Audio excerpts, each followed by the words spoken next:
Hello students, most welcome. इस series में हम important one liner questions complete कर रहे हैं जो हमारी पटवारी जैसी एग्ज़ाम के लिए बहुत ज़्यादा महत्वपूर्ण है। सामान्य प्रबंधन ऐसा टॉपिक है जो अपने आप में बहुत ज़्यादा डिफ़िकल्ट है। हालांकि ये पहली बार पूछा जा रहा है, नॉर्मली क्वेश्चन ही पूछे जाएंगे, लेकिन हमें वो सारे क्वेश्चन भी याद होने चाहिए। एग्ज़ाम के तौर पर हमें ये क्वेश्चन बहुत ज़्यादा हेल्प करेंगे। एक रिपीटेशन के तौर पर इन सारे क्वेश्चंस को एक बार ज़रूर देख लेना। अभी तक लगभग 4 से 5 वीडियो कंप्लीट कर दिए, जिसमें हमने लगभग 200 से 250 क्वेश्चन कंप्लीट कर लिए हैं।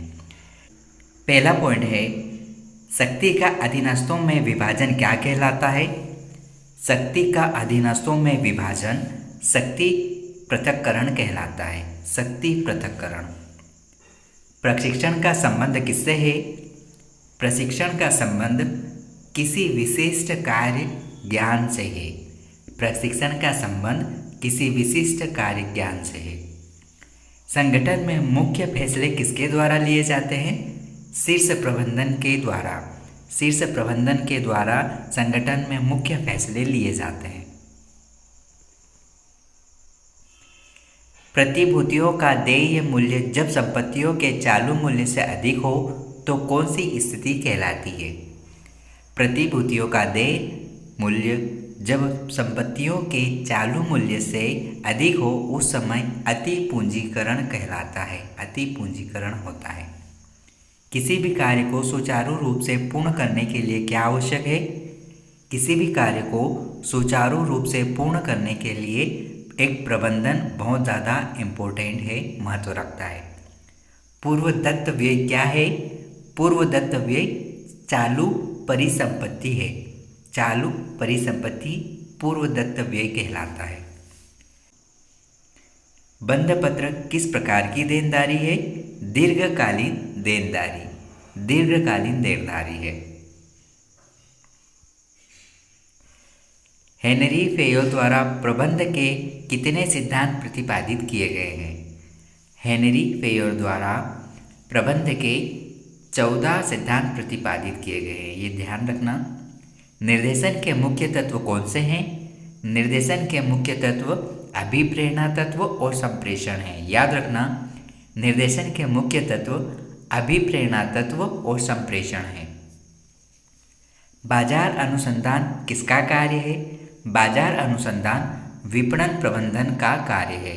विपणन प्रबंधन का कार्य है बाजार अनुसंधान। साक्षात्कार किसका हिस्सा होता है? भर्ती प्रक्रिया का।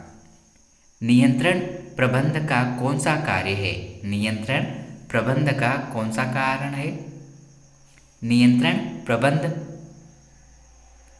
प्रबंध का कौन सा कार्य है? तो याद रखना, नियंत्रण प्रबंध का अंतिम कार्य है। टाइपिस्ट पद के लिए टाइपिंग की गति की परीक्षा लेना भर्ती की कौन सी प्रक्रिया है?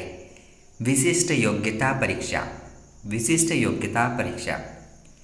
नेता द्वारा प्रतिनिधित्व किए जाने वाले समूह के अन्य सदस्य क्या कहे जाते हैं? अनुयायी। महाजन एवं साहूकार कौन सी मुद्रा के अंग है? यह असंगठित मुद्रा के अंग है। श्रमिकों को उत्साह के साथ कार्य करने को प्रेरित करना क्या कहलाएगा? अभिप्रेरणा। निष्पादन की माप के लिए किस मापदंड का सहारा लिया जाता है? कार्यमान का। पदसोपान किसकी महत्वपूर्ण विशेषता है? प्रशासकीय संगठन की। पदसोपान प्रशासकीय संगठन की एक महत्वपूर्ण विशेषता है। जब कंपनी की आय अनिश्चित हो तथा उस पर पूर्व अनुमान लगाना कठिन हो तो कौन से अंगों का निर्गमन करना चाहिए? साधारण अंशों का। तुलन पत्र मतलब बैलेंस शीट में ख्याति को किस तरह प्रकट किया जाता है? अमूर्त परिसंपत्ति के रूप में। निजीकरण किसका उपाय है? निजीकरण सार्वजनिक क्षेत्र के उद्योग का विनिवेश करना। समविच्छेद विश्लेषण क्या है? समविच्छेद विश्लेषण एक नियंत्रण तकनीक है। एक नियंत्रण तकनीक। गैर वित्तीय प्रेरणा कैसी होती है? एक मानसिक प्रेरणा है। नेतृत्व किसका स्रोत है? नेतृत्व अभिप्रेरणा का स्रोत है। नियोजन नियंत्रण का कौन सा पक्ष है? नियंत्रण। ये पॉइंट कुछ इस प्रकार से है। नियोजन नियंत्रण का कौन सा पक्ष है? तो याद रखना, नियोजन नियंत्रण का व्यवहारिक पक्ष है। जब एक ही स्तर पर कार्यरत अधिकारियों के मस्त सूचनाओं का विनिमय होता है तो यह कौन सा संप्रेषण कहलाएगा? समतल संप्रेषण कहलाएगा। आर्थिक स्थिति एवं व्यापारिक परिणामों से अवगत कराने वाले विवरण पत्र को क्या कहेंगे? वित्तीय पत्र कहा जाएगा। चयन प्रक्रिया का अंतिम चरण कौन सा होगा? प्रत्यादेश। उपक्रम स्तर पर प्रशासनिक प्रबंध का विकास किसने किया? हेनरी फेयोल ने किया। हेनरी फेयोल ने। दो या दो से अधिक व्यक्तियों के मध्य तथ्यों, विचारों, संपत्तियों तथा भावनाओं का विनिमय क्या कहलाएगा? ये संप्रेषण कम्युनिकेशन कहलाएगा।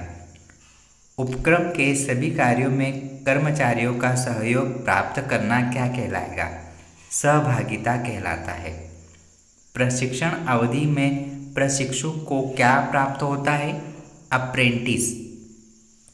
तालिका माल सूची किस प्रकार की परिसंपत्ति है?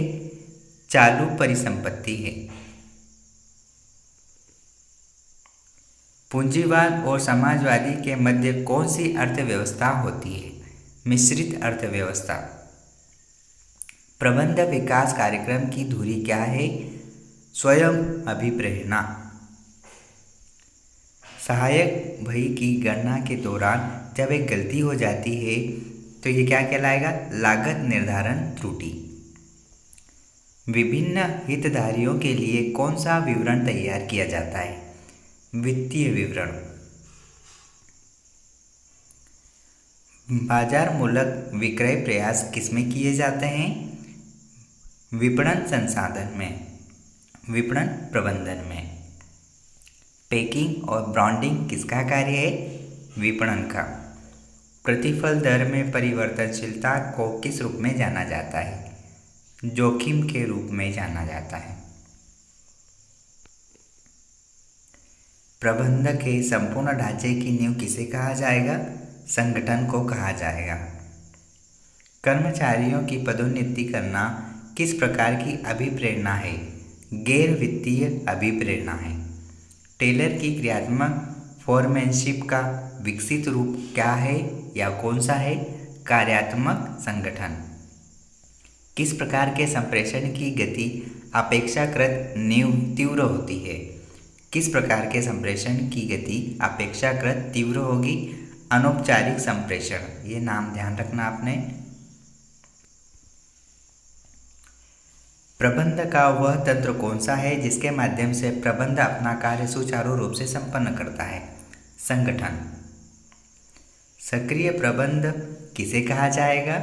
निर्देशन को सक्रिय प्रबंध कहा जाता है। कर्मचारियों द्वारा किए जाने वाले कार्यों को देखना क्या कहलाएगा? पर्यवेक्षण कहलाता है। जहाँ कार्य पर खतरा अधिक होता है वहाँ प्रशिक्षण हेतु अपनाए जाने वाली विधि कौन सी होती है? प्रकोष्ठ प्रशिक्षण। लास्ट पॉइंट है, पारस्परिक सामाजिक संबंधों के कारण किस प्रकार के संगठन की उत्पत्ति होती है? अनौपचारिक संगठनों की उत्पत्ति होती है। ये सारे पॉइंट हमारे पटवारी एग्ज़ाम में, पटवारी जैसी लेवल की जो एग्ज़ाम्स होने वाली है उनमें ये बहुत ज़्यादा इम्पोर्टेंट टॉपिक रहेगा। All the best.